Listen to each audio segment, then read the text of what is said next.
Indrehetra noho izany. Mikisaka miadana mianatsimo ilay rivodoza Enao izay vinavinaina hiditra tanety eo anelanelany Tomasina sy Antalany alatsinainy 9 martsa alina na ny talata 7 martsa voamarainbe ary amakivaky ny afovoatany. Tamin'ny 12 dia tany amin'ny 7 sy 900 kilometatra avaratra Atsinanana Talany no misy ny Fobeny. Mahatratra 340 kilometatra isan'ora ny rivotra entiny ary tafiotra mahatratra 20 kilometatra isan'ora mandidina ny Fobeny. Manomboka ny alina dia itoy hatrany ny fanantonana ny Madagasikara. Itomboery izy mandritra ny farany herinandro ity ka tombanana ho lasa rivodoza mahery vaika.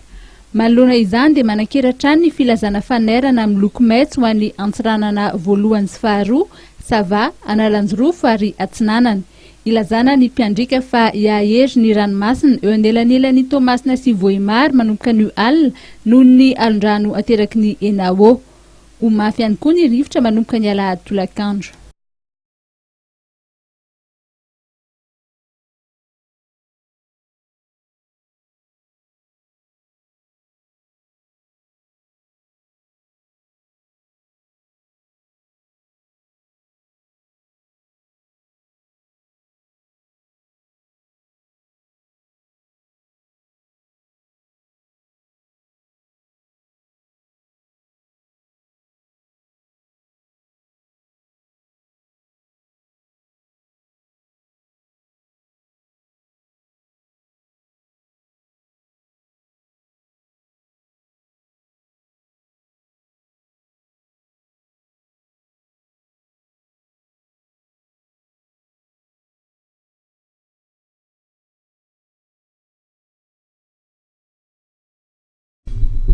Zay no makasika ny toetrandro trano miisa 7 no kilany afo tetsy amin'ny 17 hektara ny zoma alina teo saika tsy avitra avokoa ny entana tao anatin'ireo trano ireo tsy nisy ny enana fohy tao anatin'ny telo izay ity ary avy trano moa dia nitondra ny voatsirambony tanana ny gouvernement izay